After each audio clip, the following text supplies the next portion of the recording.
Abu Hurairah ரலியல்லாஹு அன்ஹு அவர்கள் கூறியதாவது, நாங்கள் நபி ஸல்லல்லாஹு அலைஹி வஸல்லம் அவர்களுடன் ஒரு பயணத்தில் இருந்தோம். அப்போது மக்களிடம் இருந்த உணவுப் பொருட்கள் தீர்ந்துவிட்டன.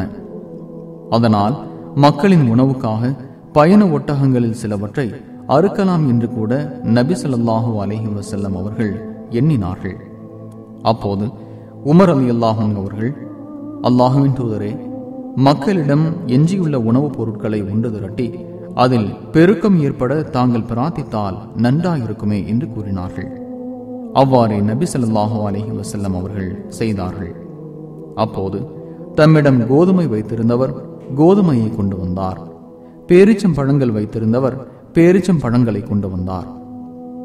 அறிவிப்பாளர் தல்ஹா பின் முஸர்ரிஃப் ரஹ்மத்துல்லாஹி அலைஹி அவர்கள் கூறுகின்றார்கள், முஜாஹித் ரஹ்மத்துல்லாஹி அலைஹி அவர்கள் பேரிச்சம் பழங்களின் கொட்டைகள் வைத்திருந்தவர் பேரிச்சம்பழ கொட்டைகளை கொண்டு வந்தார் என்று கூறினார்கள்.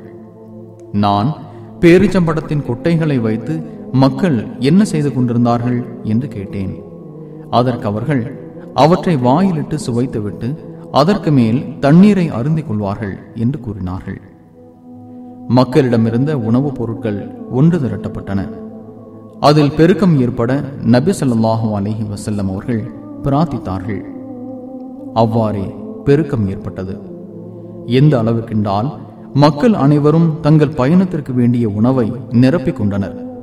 இதை கண்ட நபி ஸல்லல்லாஹு அலைஹி வஸல்லம் அவர்கள், அல்லாஹுவை தவிர வேறு இறைவன் இல்லை என்றும் நான் அல்லாஹுவின் தூதர் ஆவேன் என்றும் நான் உறுதியாக கூறுகிறேன். இவ்விரு உறுதிமொழிகளுடன் அவற்றில் சந்தேகம் கொள்ளாமல் இறைவனை சந்திக்கும் அடியார் எவரும் சொர்க்கம் செல்லாமல் இருக்க மாட்டார் என்று கூறினார்கள்.